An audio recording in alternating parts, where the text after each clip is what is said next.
सिंध तरक्की पसंद पार्टी के चेयरमैन डॉक्टर कादिर मक्सी ने कहा है कि अगर फौरी तौर पर मुकदमात वापस न लिए गए और गिरफ्तार रहनुमाओं और कारकुनों को रिहा न किया गया तो सिंध असम्बली के बजट के इजलास के दौरान असम्बली के बाहर एहतजाज और धरना देंगे। मजीद बता रहे हैं हैदराबाद से तनवीर अहमद।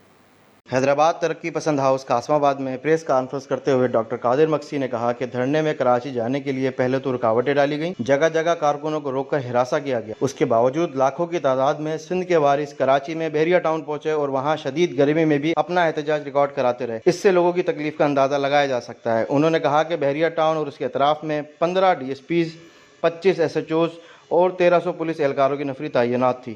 तो हम ये कहना चाहते हैं कि ये सब का सब प्लांटिंग है।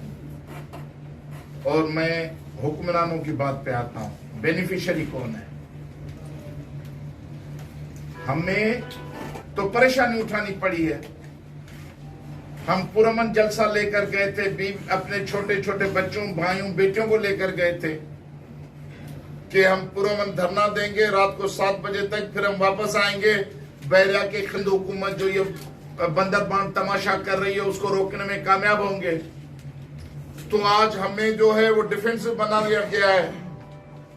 तो बेनिफिशियरी तो वो रियाज मलिक हुआ है, बहरिया टाउन हुई है, जिन्होंने अपने 2-4 करोड़ रुपए की प्रॉपर्टी को आग लगाकर लोगों के 2-4 फ्लैटों को आग लगाकर लोगों को खड़ा कर दिया। देखो तुम्हारी प्रॉपर्टी जल रही है।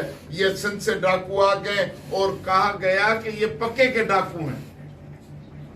मैं मजम्मत करता हूं, एक दहशतगर्द जिनके ऊपर पता नहीं कितने बेगुनाह इंसानों के कत्लों की बाय नेम FIR दाखिल हों, हर किस्म की दहशतगर्दी में मुलविस हों, वो सिंध के सियासी जमायतों के इत्तेहाद को पक्के के डाकू कहते हैं। काबिल शर्म है। मजम्मत करता हूं। गुज़िश्ता रोज 2 बजे अंडरपास की तरफ से शरारत हुई तो हमारे रजाकारों ने शरपसंदों को पकड़ा और उनकी पिटाई लगाई। उन्होंने कहा कि इतनी नफरी के बावजूद शरपसंदों के खिलाफ पुलिस हरकत में नहीं आई। 2.5 घंटे तक शरपसंद शरारत करते रहे, उन्हें किसी ने नहीं रोका। लोहे के स्ट्रक्चर से आग लगाई गई। ये हाई प्रोफाइल केमिकल से आग लगाई गई थी। ये वही केमिकल था जिससे बल्दिया फैक्ट्री और कराची के वकला चैम्बर्स को नजर आतिश किया गया। कैमरामैन टीम के साथ तनवीर अहमद, सिटी न्यूज़, हैदराबाद।